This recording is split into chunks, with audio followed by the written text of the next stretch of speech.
आ जाइए बेटा।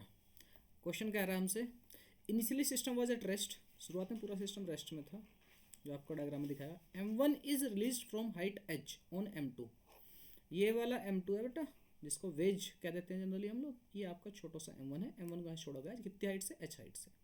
कह रहा है all the surface are smooth, कोई सरफेस कहीं कोई फ्रिक्शन वगैरह नहीं है। Find velocity of each block when m1 reaches the ground. जब m1 ग्राउंड पर पहुंच जाएगा, ये फिसलता है बेटा, नीचे की तरफ गिरेगा, यहाँ पर आते आते आते आते कुछ देर में बेटा m1 ऑलमोस्ट यहाँ पहुंच जाएगा। जब m1 यहाँ पर पहुंच जाएगा तो हमसे पूछेगा दोनों की वेलोसिटी बतानी है।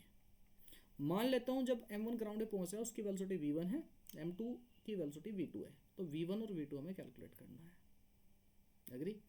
अगर हमसे क्वेश्चन केवल इतना पूछा गया होता कि टोटल काइनेटिक एनर्जी कितनी है सिस्टम की, तो हम निकाल सकते थे। कैसे बेटा? जितना आपका कोई आपका नॉन कौन सा फोर्स बोलते थे हम लोग इसको, नॉन कंजर्वेटिव फोर्स नहीं है, तो बेटा work done is only due to the आपके कंजर्वेटिव फोर्सेस है। चेंज इन पोटेंशियल मतलब टोटल मैकेनिकल एनर्जी कंजर्व रहेगी, ऐसा बोल सकता हूँ। वेट हम लगा सकते हैं, वर्क एनर्जी थ्योरम से हम लगा सकते थे, लेकिन वर्क एनर्जी थ्योरम से बस इतनी बात पता लगेगी कि सर पोटेंशियल एनर्जी बदल गई है। भाई अगर किसी के दिमाग में आ रहा हो कि सर एनर्जी का लॉस नहीं आ, तो वर्क एनर्जी थ्योरम लगा लो। टोटल मैकेनिकल एनर्जी जितनी इनिशियल थी उतनी ही फाइनल रहेगी। Total energy initial will be equal to total energy final. ये दिमाग में आ रहा है वो लगा लो, कोई दिक्कत नहीं है, गलत तो कुछ भी नहीं है, एनर्जी कंजर्व रहेगी। टोटल एनर्जी इनिशियली कौन कौन सी सकती है आप कहेंगे, तो पोटेंशियल एनर्जी हो सकती है, एक हमारी सकती है काइनेटिक एनर्जी। इसकी भी वही कहानी, एक हो सकती है पोटेंशियल एनर्जी, एक हो सकती है हमारी काइनेटिक एनर्जी। अब ऑब्जेक्ट है दो, ठीक। अगर मैं पोटेंशियल एनर्जी की बात करूं, अगर m1 की पोटेंशियल एनर्जी मैं m1gh कह रहा हूं, सपोज करो, चलेगा? आप कहेंगे हाँ ठीक है सर, कोई दिक्कत नहीं है, इस लाइन को हटा देता हूँ। m2 की m2 पहले जहां था वहीं पर ही है। मान लो शुरुआत में पोटेंशियल जीरो थी, तो बाद की भी m2 की पोटेंशियल जीरो ही ले लेना। काइनेटिक एनर्जी शुरुआत की सर, शुरुआत में दोनों के दोनों रेस्ट में थे, अगर हो आप कहेंगे हाँ जी सर। अच्छा जी, बाद की पोटेंशियल एनर्जी m1 की कितनी होगी सर? m1 तो ग्राउंड पे आ गया, ग्राउंड पे आ गया तो h कितना, जीरो, तो जीरो हो गई है। काइनेटिक एनर्जी आइए दोनों की, पहले वाले की m1 की हाफ m1 v1 का स्क्वायर और दूसरे वाले की हाफ m2 v2 का स्क्वायर। अग्री? यहाँ तक तो बात सही है सर। अरे अग्री हो? कंजर्वेशन ऑफ एनर्जी लगाया मैंने, इसके इक्वल टू ये रहेगी initial energy equal to final energy, मैंने कहा है बरोबर आपका? हाँ जी सर। तो m1gh is nothing but half m1 v1 का square plus half m2 v2 का स्क्वायर। यहाँ तक तो कोई इसमें बहुत बड़ी बात नहीं है। वेट लगाइए, वर्क एनर्जी थ्योरम, ठीक। Work due to all the force equal to change in kinetic energy, वही कह लीजिए। ठीक है सर, यहाँ तक तो कोई दिक्कत वाली बात नहीं है। लेकिन सर ना तो मुझे v1 पता, ना मुझे v2 पता, और ना ही इनके बीच का रिलेशन पता, तो हमारी इक्वेशन एक है और वेरिएबल है दो, कौन? v1 और v2। इससे तो बात नहीं बनेगी सर। कोई बात नहीं, इसको इक्वेशन फर्स्ट मान लो, इसमें तो कोई दिक्कत नहीं है। नहीं, अब जरा एक बात ध्यान से सोचो और समझो, अब हैं गहरी बातें जो अब हम डिस्कस करने जा रहे हैं। देखो बेटा, ध्यान सुनो इस चीज़ को, मैं कुछ बताने वाला हूँ चीज़ें। देखो बालक, ये जो आपका m1 जो है m2 के ऊपर जो फिसल रहा है, ऐसी कुछ कहानी, हाँ सर ऐसे कुछ कहानी, सबको हटा देता हूँ मैं, ठीक। सुनो बेटा, जब m2 फिसलता फिसलता इसके ऊपर यहाँ आएगा कहीं, अब जरा इसका फ्री बॉडी थोड़ा बारे में थोड़ा सोचो। m1 के ऊपर m1 जी नीचे की तरफ, हाँ जी, m1 के ऊपर और कौन सा फोर्स? नॉर्मल फोर्स इधर की तरफ, m1 जी नीचे की तरफ। एग्री हो आप? हाँ जी सर। अगर m1 के ऊपर नॉर्मल फोर्स लग रहा तो इतना ही force to have reaction there is equal and opposite reaction, इसके ऊपर आपका m2 के ऊपर भी उतना ही फोर्स लग रहा होगा, कितना? नॉर्मल के बराबर। ये बात जानते हैं हम लोग। To have reaction there is equal and opposite reaction, m2 के ऊपर भी नॉर्मल फोर्स ही लग रहा होगा n के बराबर। एग्री हो आप? कहेंगे हाँ सर बात तो सही है। अच्छा एक बात बताइए, जहाँ फोर्स लगने हैं लगने दो, उसकी दिक्कत नहीं है। जितना फोर्स m1 m2 के ऊपर लगा रहा है उतना ही फोर्स m2 भी m1 के ऊपर लगा रहा है। इस बात से तो एग्री आप? कहेंगे हाँ सर नॉर्मल फोर्स ये लगा रहा है, नॉर्मल इसके ऊपर लग रहा है। ये फोर्स कैसे? आप कहेंगे ये कैसे मतलब सर? अगर मैं इन दोनों मासेस को मिला करके एक सिस्टम मान लूँ, तो don't you think these are internal forces? अगर मैं m1 प्लस m2 को कंबाइन करके कह रहा हूँ एक सिस्टम है, तो आपका जो नॉर्मल फोर्स है ये आपस में अंदर अंदर हो रहा है सब चीज़ें, बाहर से तो कोई एक्सटर्नल फोर्स नहीं है। आप कहेंगे हाँ सर बात तो सही है, लेकिन सर एक्सटर्नल फोर्स है ना mg ऊपर से। हाँ हाँ ठीक है mg है, मना नहीं कर रहा mg है। अच्छा mg जो फोर्स है जिसकी वजह से ब्लॉक नीचे की तरफ आ रहा है, वो किस डायरेक्शन में है? आप कहेंगे सर mg तो नीचे की तरफ होता है सदा, मतलब वाई डायरेक्शन में ना। आप कहेंगे हाँ जी सर वाई डायरेक्शन में, वाई डायरेक्शन में एक्सटर्नल फोर्स है। बिल्कुल है सर भाई, m1g ही तो नीचे की तरफ लेके जा रहा है उसको, उसी की वजह से सब कुछ हो रहा है। ठीक। अच्छा मैं आपसे पूछूं बेटा, एक्स डायरेक्शन में भी कोई फोर्स है क्या? आप कहेंगे एक्स में थोड़ी कोई फोर्स है, कोई भी नहीं।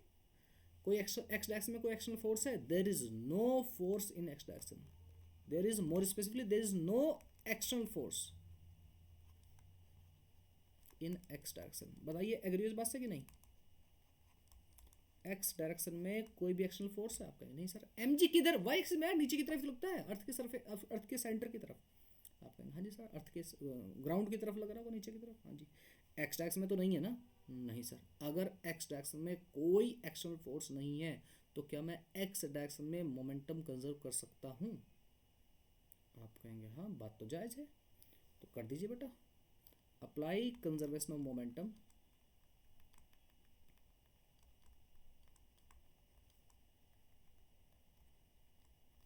इन एक्स डायरेक्शन। केवल एक्स डायरेक्शन में अप्लाई कर दो, कोई दिक्कत नहीं है उसमें। कंजर्वेशन ऑफ मोमेंट अप्लाई कर दीजिए बेटा एक्स डायरेक्शन में। कर दिया सर। केवल एक्स डायरेक्शन की वेलोसिटी रहेगा। शुरुआत में तो सारी की सारी वेलोसिटी ही जीरो थी। शुरुआत में इनिशियल मोमेंटम जो था इनिशियल, आपका फाइनल भी वही रहेगा, लेकिन किधर? आप कहेंगे सर एक्स डायरेक्शन की बात हो रही है सर, बस वाई में बात ही मत करो, क्योंकि वाई में तो थोड़ा बहुत फोर्स है सर, m1g फोर्स था, मैं वाई की बात ही नहीं कर रहा, कन्फ्यूजन ही खत्म। शुरुआत में मोमेंटम कितना था सर? किसका? m1 का कि m2 का? बेटा पूरे सिस्टम का। पूरा सिस्टम क्या है? m1 प्लस m2 से मिलकर बना हुआ है। ठीक, तो दोनों दोनों शुरुआत में तो रेस्ट में, तो इनिशियल मोमेंटम कितना? जीरो। बाद का मोमेंटम जब यहाँ पर ग्राउंड पे उतर गया है बिल्कुल ये, उस टाइम पर m1 का मोमेंटम आप कहेंगे m1 v1 किधर की तरफ? आगे की तरफ। तो आगे की तरफ पॉजिटिव ले लो। हाँ जी सर, ये आपको समझ में आ रहा है? हाँ जी सर। m2 v2, v2 यहाँ पर नेगेटिव साइन क्यों लगाया? क्योंकि v2 आपका नेगेटिव पीछे की तरफ भाग रहा होगा। इस बात से एग्री हो? अगर आपका मन नहीं मान रहा है वेक्टर फॉर्म में लिखना है, ये लो बेटा m2 v2, ये लो वेक्टर फॉर्म में। हमें तो इतना समझ में आता है सर, v1 तो आगे की तरफ है और v2 आपका पीछे की तरफ है, इक्वल टू जीरो। क्या बात है सर, मतलब m1 v1 हमारा m2 v2 के बराबर है। समझ आई बेटा बात? मतलब सर बेटा दोनों का मोमेंटम एग्जैक्टली सेम होगा, मैग्नीट्यूड में डायरेक्शन अलग अलग रहेंगे। तो क्वेश्चन हो जाएगा? अरे हो चुका है क्वेश्चन, हमने कल लास्ट क्लास में इस तरह क्वेश्चन किया था। कैसे सर? बेटा इस इक्वेशन को, फर्स्ट इक्वेशन को देखो, m1gs तो लिखा रहने दो ऐसे ही।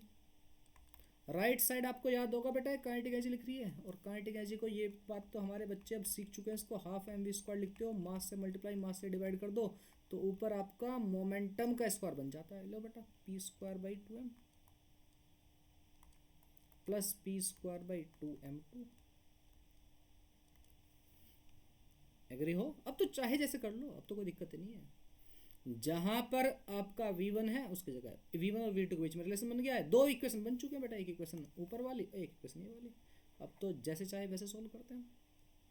ठीक, मन करे एक की वैल्यू दूसरे में पटक दो तब सोल्व कर लो, अब तो जिस तरह से चाहो वैसे कर लो। ऐसे मन नहीं मान रहा, ये लो हाफ mv1² ही लिख रहे हैं तो प्लस हाफ m2 v2 को क्या लिख सकता हूँ बेटा? फर्स्ट इक्वेशन सही, यहाँ से देखो जरा, v2 को क्या लिख सकता हूँ? v2 को आप कहेंगे सर v2 को आप लिख सकते हैं m1 v1 अपॉन m2। रख दो यहाँ पर वैल्यू, m1 v1 अपॉन आपका m2, ये रहा v2 इसका स्क्वायर। ठीक है, ये आपका यहाँ पर m1 है। एग्री हो? आप कहेंगे सर पूरी तरह ठीक है।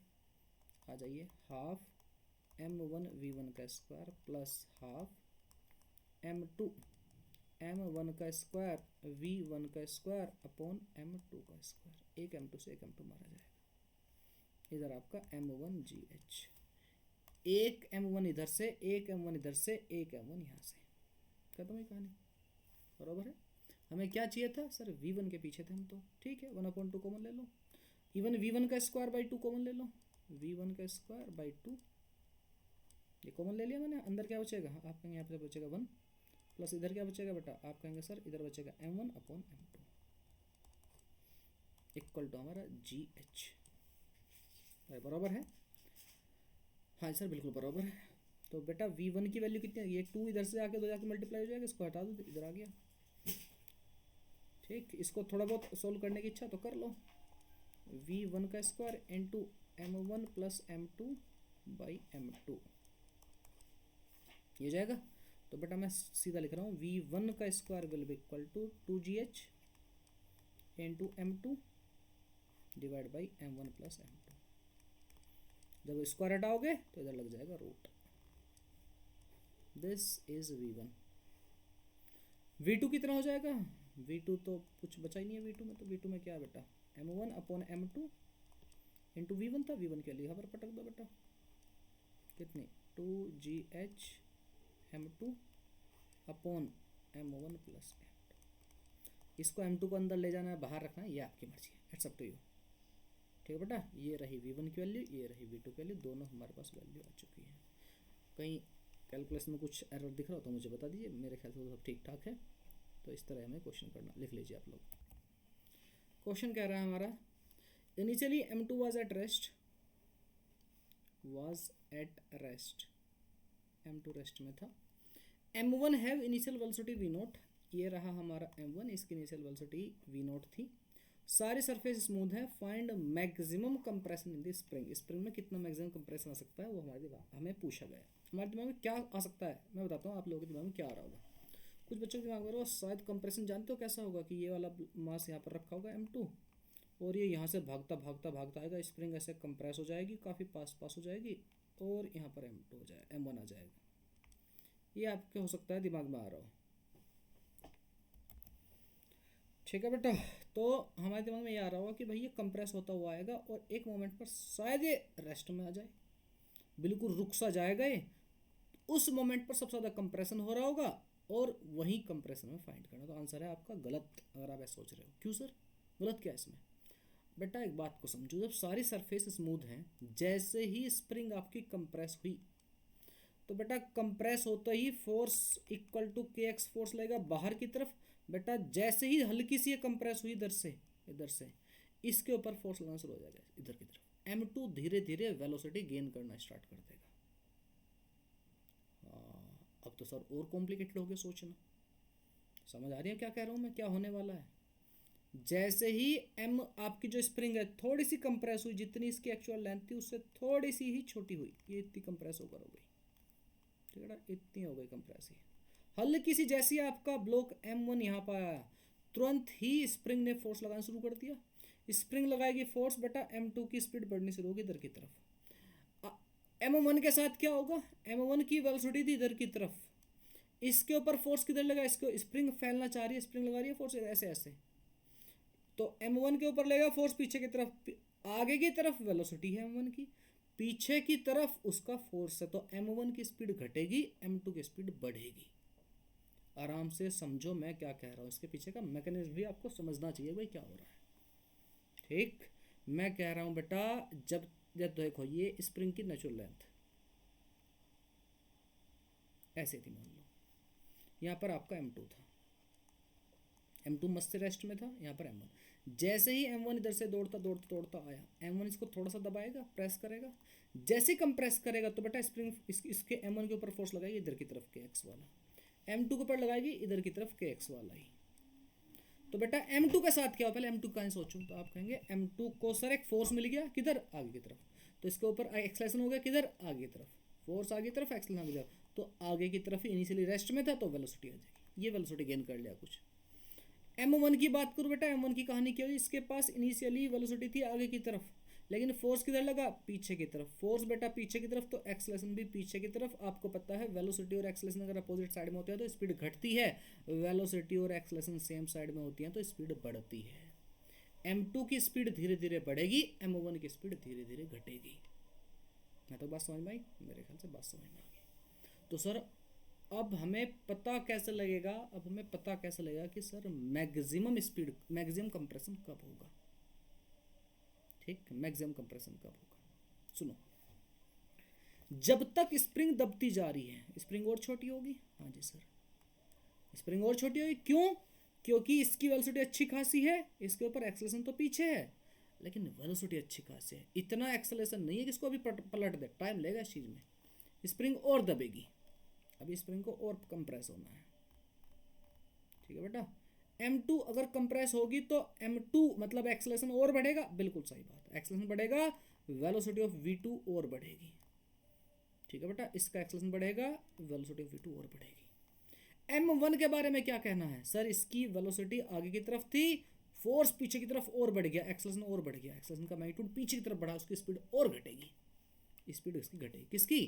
M1 की। एक मोमेंट बेटा ऐसा आएगा जब M1 और M2 दोनों की स्पीड एग्जैक्टली सेम हो जाएंगी। सर समझे नहीं, थोड़ा कम समझ आया बेटा, ऐसा समझ। सपोज कर M1 जो है बेटा 10 मीटर पर सेकंड से आ रहा था, M2 की स्पीड कितनी थी? इसलिए 0। जैसे उसको स्प्रिंग को उसने स्ट्राइक किया तो बेटा M2 की स्पीड बढ़ेगी कितनी? 0 से 1 2 3 4 एंड 5 इस तरह बढ़ेगी। M1 के साथ क्या होगा? M1 के साथ क्या होगा? इसकी स्पीड थी पहले 10, फोर्स लग रहा है पीछे की तरफ, 10 से घट करके 9 होगी, फिर 8 होगी, फिर 7 होगी, फिर 6 होगी एंड सो ऑन।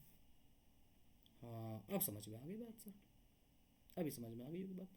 ठीक, एक मोमेंट ऐसा आएगा बेटा जब हमारा M1 और M2 की स्पीड दोनों की सेम हो जाएगी। सपोज करो 5-5 हो गई दोनों की स्पीड।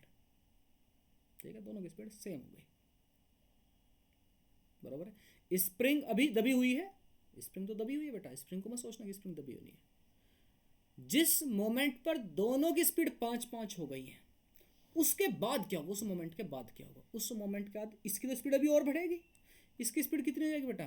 5 थी मान लो, 6 हो गई, और बढ़ी स्पीड, क्योंकि स्प्रिंग तो दबी बढ़ी है। इसकी स्पीड कितनी होगी बेटा? अभी 5 थी ना, घट करके 4 3 2 होगी। अब क्या होने लगा? अगर ऐसा हो रहा है, अगर ऐसा हो रहा तो स्प्रिंग क्या हो रहा होगा बेटा? स्प्रिंग पीछे की तरफ फोर्स लगा रही है, इसमें आगे की तरफ। अब क्या होगा? जरा ध्यान से सोचो बेटा, कहानी क्या। ब्लॉक तो अभी भी आगे की तरफ भाग रहा है बेटा, जो M1 है जा तो आगे की तरफ रहा है, लेकिन फोर्स पीछे की तरफ लग रहा है। अभी स्प्रिंग फिर से फैलना शुरू कर देगी। स्प्रिंग, ये रहे फोर्स, ये रहे फोर्स, स्प्रिंग वापस से एक्सपेंड होना शुरू कर देगी। ओह, तो मैक्सिमम कंप्रेशन कब होगा? जब दोनों की वेलोसिटी सेम हो जाएगी। पहली बार में कंसेप्ट समझ नहीं आएगा आपको, इसको 2 3 4 बार देखना चला चला करके। कंसेप्ट अच्छा है, गहरा कंसेप्ट है। ठीक है बेटा, तो 2-3 बार इसको बार बार रिपीट करके देखना। मैंने क्या कहा है कि भाई स्प्रिंग की मैक्सिमम कंप्रेशन कब होगा? जब दोनों की वेलोसिटी एग्जैक्टली सेम हो जाएगी। उसके बाद क्या होगा बेटा? स्प्रिंग एक्सपेंड होना स्टार्ट होगी। जब एक्सपेंड होगी बेटा तो स्प्रिंग, अब उसका मैक्सिमम कंप्रेशन थोड़ी बचेगा। तो मैक्सिमम कंप्रेशन कब होगा? जब दोनों की वेलोसिटी एग्जैक्टली सेम हो जाएगी। अब आइए, अब करते हैं न्यूमेरिकल की तरफ बढ़ते हैं कि न्यूमेरिकल हमसे पूछ क्या रहा था। ये तो मैंने इसका मैकेनिज्म बता दिया कि भाई ऐसी कुछ कहानी है। ठीक, इसने पूछा मैक्सिमम कंप्रेशन स्प्रिंग में कब होगा। आइए जरा न्यूमेरिकल पर आ जाते हैं। एक बात बताइए बेटा, क्या हमने कोई बाहर से फोर्स लगाया? आप कहेंगे बाहर से फोर्स तो नहीं लगाया सर। अगर मैं M1 M2 को एक सिस्टम मान लूँ, है ना, M1 M2 एक ही सिस्टम है, तो M1 और M2 स्प्रिंग के ऊपर फोर्स है कोई बाहर से? आप कहेंगे नहीं सर, बाहर से तो नहीं है। सर KX का फोर्स? बेटा KX तो इंटरनल फोर्स है, जितना इस M1 पे लग रहा है इतना M2 पे लग रहा है उतना M1 पर, ये तो इंटरनल फोर्स है। There is no external force outside the system of M1 M2 and spring.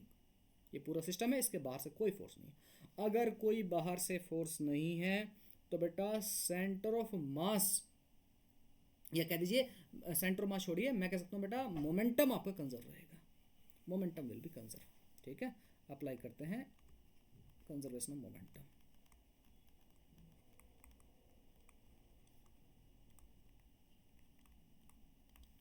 ठीक है, आप कहेंगे हाँ ठीक है सर।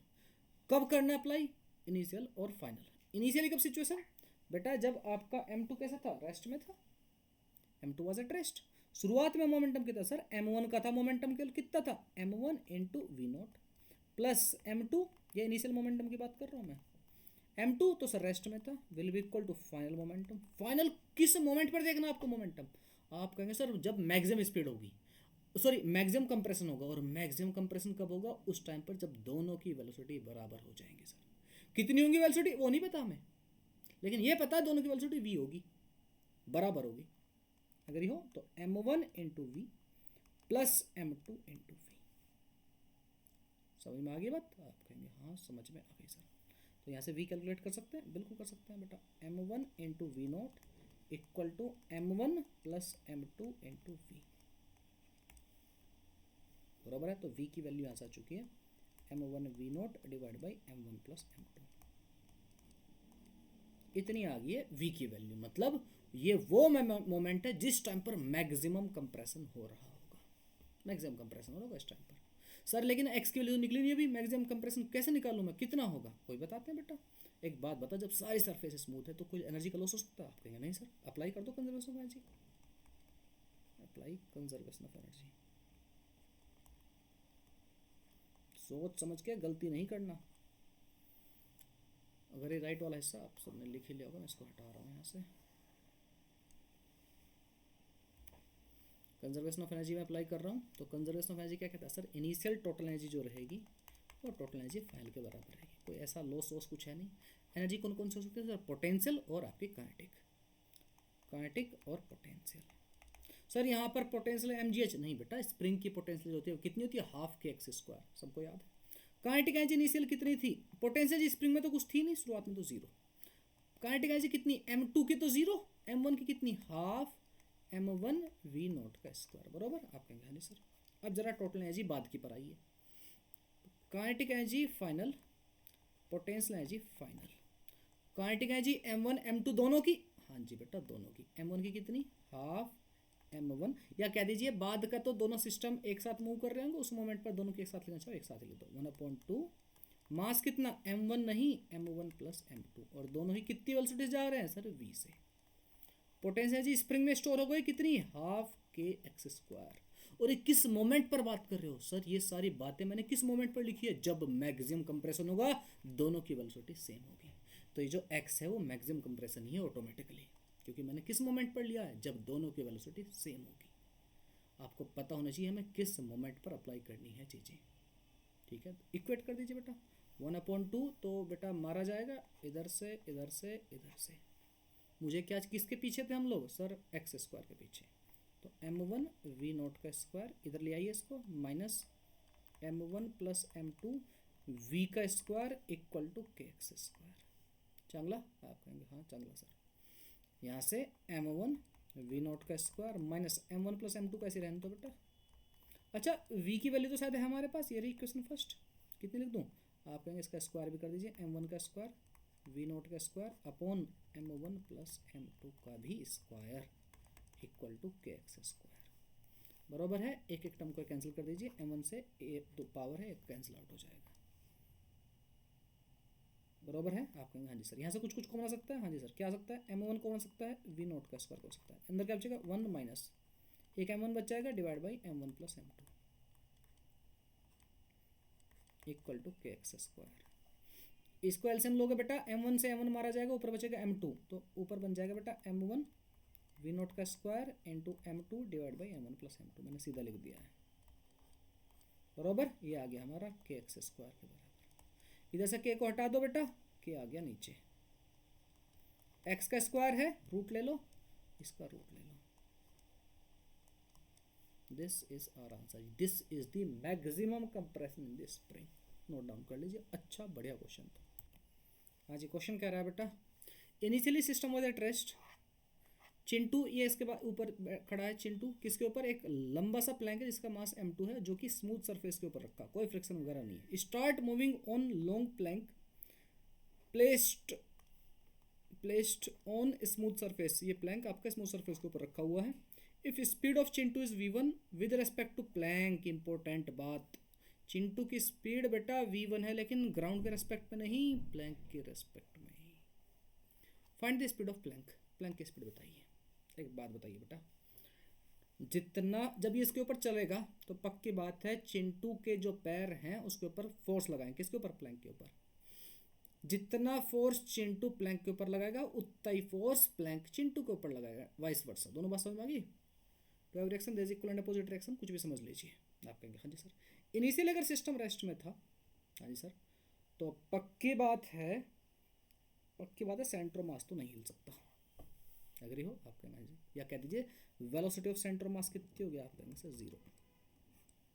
और हमें पता है sir velocity of centre mass का फॉर्मूला क्या होता है, आप कहेंगे m1v1 plus m2v2 divide by m1 plus m2, ये होता है। हाँ जी सर, क्योंकि आपका सेंटर बाहर से कोई फोर्स लगा नहीं सर, कोई फोर्स नहीं लगा तो सेंटर ऑफ मास का कोई एक्सेलरेशन होगा, no sir, there is no external force, external force zero है। हम पूरे सिस्टम को m1 प्लस m2 का सिस्टम मान के चल रहे हैं, तो हमारा एक्सेलरेशन जीरो है, acceleration of centre mass zero है। एक्सेलरेशन जीरो होने का मतलब जितनी इनिशियल वेलोसिटी थी उतनी फाइनल रहेगी। इनिशियली एक्सेलरेशन की वेलोसिटी कितनी थी सेंटर मास की, आप कहेंगे जीरो, तो बाद में कितनी, जीरो, या ऐसा कह दीजिए कंजर्वेशन ऑफ मोमेंटम लगा रहा हूँ मैं, कंजर्वेशन ऑफ लिनियर मोमेंटम लगा रहा हूँ, वही बात वही है। इनिशियल आपका मोमेंटम फाइनल मोमेंटम के बराबर रहेगा, वही लगा रहा हूँ, ध्यान से देखो, ये जीरो, हाँ जी सर, इसकी मल्टीप्लाई हो गई, इधर कितना बचा m1v1 प्लस m2v2, देख लो जरा ध्यान से, मोमेंटम ही लिखा क्या मैंने, हाँ sir, this is nothing but initial momentum, this is nothing but final momentum sir, बिल्कुल सही बात है। तो v2 आ चुका सर, v2 कितना आ गया है, माइनस का m1v1 अपॉन m2, आंसर है गलत। क्यों सर, बेटा v1 जो स्पीड दी थी इसने विद रेस्पेक्ट टू प्लैंक दी थी, थोड़ा सा समझदारी का काम करना है, यहाँ गड़बड़ कर देते हैं बच्चे, बच्चे सोचते हैं अच्छा ये आ गया, ये लो, चाहे ऐसा कह दो कि सर बच्चे किसी भी तरह से अप्रोच कीजिए, बात तो वही है, initial momentum equal to final momentum, initially system rest में तो मोमेंटम जीरो, बाद में m1 की velocity v1 plus m2 v2 आपका जीरो, v2 इक्वल टू आ गया माइनस का m1 v1 अपॉन m2, जो कि आंसर बच्चे जल्दबाजी में करते हैं गलत, और फिर खुश हो जाते हैं एग्जाम देने का कि मैं तो ठीक करके आए, बाद में रोते हैं कि तो गड़बड़ हो गया। इतनी जल्दबाजी नहीं करनी है, आपको चीज़ों को बहुत केयरफुली समझना है कि क्या कह रहा है क्वेश्चन को, ये गड़बड़ है, कंसेप्ट ठीक है, कंसेप्ट में कोई दिक्कत नहीं है, इनिशियल मोमेंटम फाइनल मोमेंटम के बराबर होगा, ये भी वही कह रहा है इनिशियल मोमेंटम फाइनल मोमेंटम के बराबर होगा, गलत नहीं है, तो सर फिर गलत आंसर क्यों आ रहा है, बेटा थोड़ा समझदारी दिखानी है, ये जो वेलोसिटीज लेनी है जैसे हमने डिस्प्लेसमेंट लिए थे बिल्कुल वैसे ही they must be taken, they must be taken with respect to ground only. अच्छा ठीक है बेटा, अब सुनो, v1 तो वेलोसिटी प्लैंक के रेस्पेक्ट में है, हमें कैलकुलेट करनी है प्लैंक की वेलोसिटी, सर मुझे तो पता नहीं प्लैंक किधर जाएगा, आगे जाएगा पीछे जाएगा, कोई दिक्कत नहीं है, कोई प्रॉब्लम नहीं, तू मान ले कि सपोज कर प्लैंक आगे की तरफ जा रहा है v2 स्पीड से, कोई दिक्कत नहीं इसमें, अगर v2 की वैल्यू पॉजिटिव आई इसका मतलब है कि जिधर आपने माना था इधर ही प्लैंक जा रहा है, v2 की वैल्यू अगर नेगेटिव इसका मतलब प्लैंक पीछे की तरफ जा रहा है, बराबर, आपके ठीक है। तो बेटा v1 यानी कि पहला जो मास है इसकी वेलोसिटी कितनी हो जाएगी, v1 प्लस v2 हो जाएगी, हाँ जी सर। दूसरा जो मास है कौन है, प्लैंक, जिसका मास कितना है m2, इसकी वेलोसिटी कितनी मानी आपने, v2, समझ में आ गई, क्या हल्का सा करेक्शन की जरूरत है, क्वेश्चन अदरवाइज गया काम से,